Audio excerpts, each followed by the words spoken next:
If you're over 50, you've probably heard some version of this lie. Your best years are behind you. You feel it when the younger guys at work stop asking your opinion. You hear it in your doctor's tone when he starts talking more about managing decline than building strength. You see it when the women who once looked your way walk past without a glance, and it pisses you off, but you swallow it like you're supposed to. Here's the truth. You are not done. You're his. The truth just finally dangerous, because for the first time in your life, you've got the experience, the lessons, the scars, the insight, and most of all, you've run out of time to waste. This isn't a motivational speech. It's a call to arms, not to fight the world, but to claim your final form. Because while the world worships youth, Stoicism teaches something deeper. The older you get, the more unshakable you must become. So let's talk about what that looks like in action. Not theory, not philosophy in robes. Real-life wisdom for men who refuse to go quietly. Let's begin when the power of stillness. Why older men hold the real leverage. Young men run toward everything. Money, women, validation, fast cars, louder voices, social media likes. It's chaos disguised as ambition. But an older man, he learns the art of stillness. Stillness is not passivity. It's controlled power. It's knowing that 90% of what most people chase doesn't matter, and the other 10% can't be bought. When you're still, you stop leaking energy, trying to fix everyone, impress strangers or be liked. You move from reaction to presence. Ever watch an older lion in the wild? He doesn't chase. He waits because he knows exactly when to strike and when to stay quiet. As a man over 50, you hold that same potential.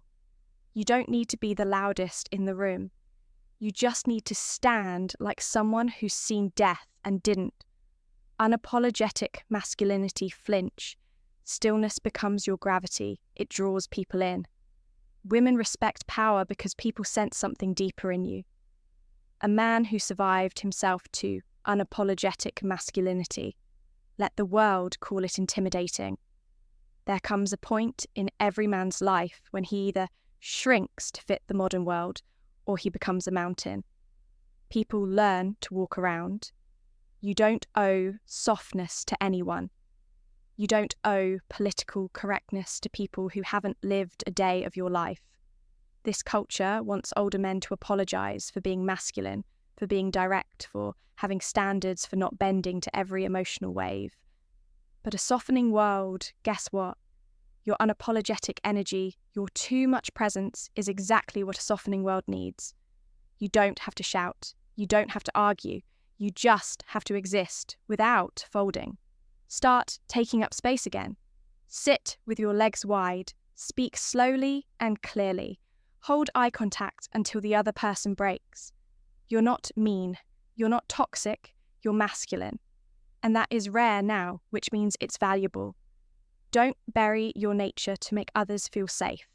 Stand tall. They'll adjust. 3. Reclaiming discipline. Reclaiming discipline, how the second half becomes your prime. They say men peak in their 30s. That's false. Most men peak whenever they decide to master themselves. Your 60s can be your prime, but only if you return to discipline. Discipline isn't about military routines. It's about dignity. Wake up and move your body. Eat like your future depends on it, because it does. Stop outsourcing your mental clarity to the news or cheap dopamine.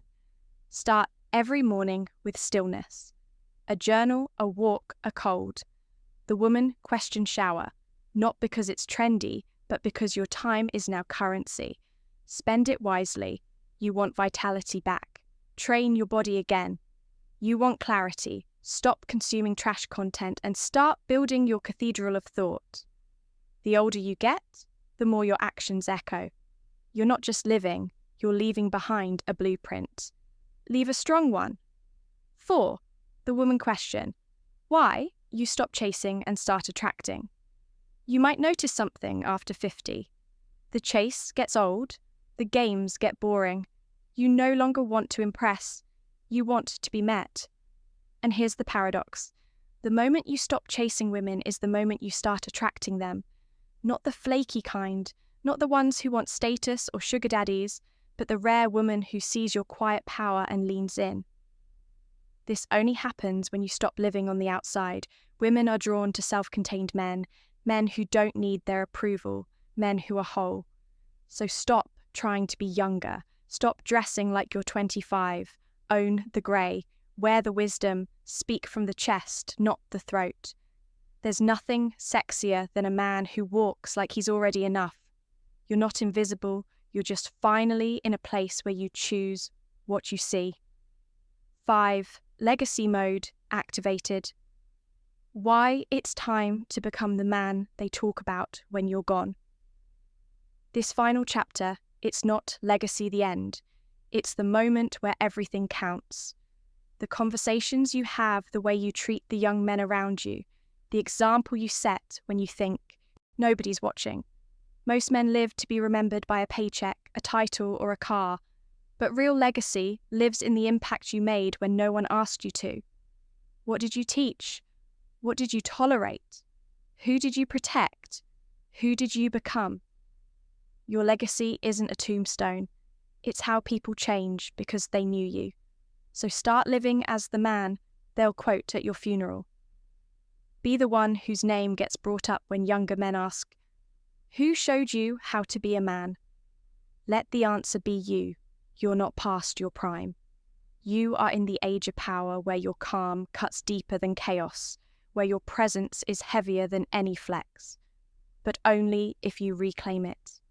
If you feel this in your bones, if this video reminded you of the strength you forgot you had, type "I'm not done" in the comments. Let's light a fire under the older generation of men, because we don't need more noise. We need men who walk with purpose, speak with weight, and live with legacy. Subscribe if you're done being talked down to. And remember, this age doesn't weaken you, it sharpens you.